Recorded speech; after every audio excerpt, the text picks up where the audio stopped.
আমরা তো রোজ কত কথাই বলি তাই না? কিন্তু কখনো কি ভেবে দেখেছি কিছু ছোট ছোট শব্দ, যেমন ধরুন এ, দ্য, মাই, সাম, এরা আসলে কতটা পাওয়ারফুল? ইংরেজি বাক্যকে ঠিকঠাক অর্থ দিতে এদের কিন্তু জুড়ি মেলা ভার।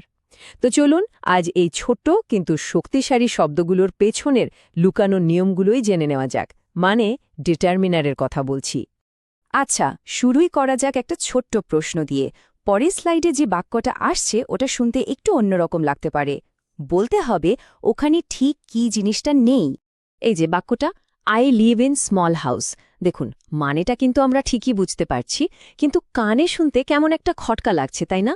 মনে হচ্ছে কি যেন একটা বাদ পড়ে গেছে, কিছু একটা ঠিক নেই।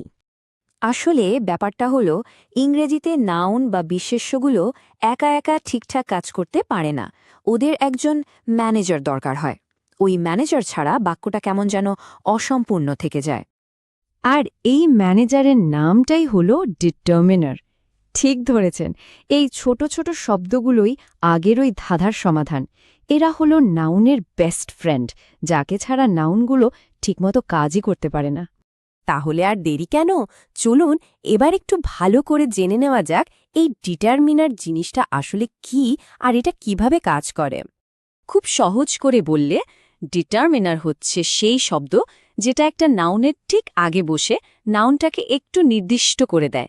যেমন ধরুন, যখন আমরা বলছি আ হাউস, এর মানে হলো যে কোনো একটা বাড়ি, কিন্তু যেই বলছি দ্যাট হাউস, ব্যাস আমরা তখন একটা স্পেসিফিক বাড়ির কথা বলছি। এই যে আ আর দ্যাট, এরাই হলো ডিটারমিনার।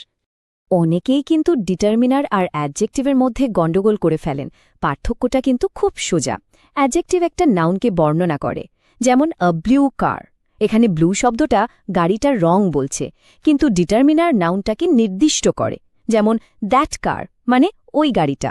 আর সবচেয়ে বড় পার্থক্যটা কোথায় জানেন? অ্যাডজেক্টিভ আপনি ব্যবহার নাও করতে পারেন, কিন্তু ডিটারমিনার প্রায়ই মানে বেশিরভাগ সময়ই লাগবেই। দেখুন না, হি হ্যাজ কার, এটা কিন্তু ভুল, বলতেই হবে হি হ্যাজ আ কার, এছাড়া বাক্যটা অসম্পূর্ণ। ডিটারমাইনারের দুনিয়াটা কিন্তু বিশাল। তো সবকিছু সহজে বোঝার জন্য আমরা এদের কাজগুলোকে মূলত দুটো বড় ভাগে ভাগ করে নিতে পারি। এই দুটো কাজ বুঝে ফেললেই দেখবেন ডিটারমাইনারের ব্যবহারটা একদম জলের মতো সোজা হয়ে গেছে। প্রথম কাজটা হল পয়েন্টিং বা নির্দেশ করা। মানে যখন আপনার শ্রোতা জানে আপনি ঠিক কোন জিনিসটার কথা বলছেন, তখন ব্যবহার করবেন স্পেসিফিক ডিটারমিনার, যেমন দ্য কার বা মাই বুক। আর যখন শ্রোতা জানে না আপনি সাধারণভাবে কিছু বলছেন, তখন ব্যবহার হবে জেনারেল ডিটারমিনার, যেমন আ কার বা অ্যান অ্যাপল। সহজ, তাই না? এবার আসি দ্বিতীয় গুরুত্বপূর্ণ কাজে। এটা আমরা প্রায় সারাদিনই ব্যবহার করি, আর সেটা হলো পরিমাণ বোঝানো।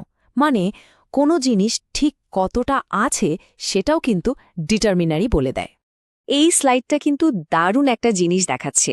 দেখুন, পরিমাণ বোঝানোর সময় ডিটারমিনার কতটা সূক্ষ্ম হতে পারে। যেমন ধরুন, ফিউ আর আ ফিউ দুটোই কিন্তু কাউন্টেবল নাউনের সাথে বসে, কিন্তু আই হ্যাভ ফিউ ফ্রেন্ডস বললে মনে হয় বন্ধু প্রায়ই নেই বললেই চলে, একটা নেগেটিভ ব্যাপার, তাই না? আর যেই আপনি একটা এ যোগ করে বললেন I have a few friends, সাথে সাথে অর্থটা পজিটিভ হয়ে গেল, মানে অল্প হলেও কিছু বন্ধু আছে। একই ব্যাপার লিটল আর এ লিটলের ক্ষেত্রেও। শুধু একটা এ শব্দ, কিন্তু দেখুন অনুভূতির কি বিশাল পার্থক্য তৈরি করে দিচ্ছে। এবার একটা খুব মজার ব্যাপার বলি। একটা নাউন ফ্রেজের মধ্যে যদি একের বেশি ডিটারমিনার থাকে, তাহলে ওরা কিন্তু নিজেদের ইচ্ছে মতো বসতে পারে না। ওদের বসার একটা অলিখিত নিয়ম বা সিক্রেট কোড আছে। এই নিয়মটাকে আমরা একটা তিনতলা বাড়ির মতো করে ভাবতে পারি। একদম প্রথমে বা গ্রাউন্ড ফ্লোরে বসে প্রি ডিটারমিনা, যেমন অল বা বোথ। মাঝের তলায় মানে ফার্স্ট ফ্লোরে থাকে সেন্ট্রাল ডিটারমিনা, মানে আসল হিরোরা, এ, দ্য, মাই। আর একদম শেষে মানে টপ ফ্লোরে থাকে পোস্ট ডিটারমিনা, যেমন কোনো সংখ্যা, ধরুন 2, 3 বা নেক্সট, লাস্ট। চলুন বাস্তবে দেখি এটা কিভাবে কাজ করে। এই উদাহরণটা দেখুন, অল দ্য নেক্সট 3 উইকস। এখানে অল হলো প্রি ডিটারমাইনা, দ্য হলো সেন্ট্রাল, আর নেক্সট 3 হলো পোস্ট ডিটারমাইনা। ওরা সবসময় এই অর্ডারেই বসবে। আপনি কখনোই দি অল উইকস বা 3 দি অল উইকস বলতে পারবেন না। শুনতে কেমন অদ্ভুত লাগছে না? এটাই ইংরেজির সেই লুকানো নিয়ম। তো এতক্ষণ তো আমরা অনেক নিয়মকানুন নিয়ে কথা বললাম, কিন্তু আসল কথাটা হলো এই ছোট্ট শব্দগুলো শুধু গ্রামারের মারপ্যাচ নয়, এরা আমাদের ভাবনা, আমাদের অনুভূতি, আমাদের কথার পুরো অর্থটাকে বদলে দিতে পারে। যেমন ধরুন কেউ এসে বলল, আই হ্যাভ ফিউ ফ্রেন্ডস।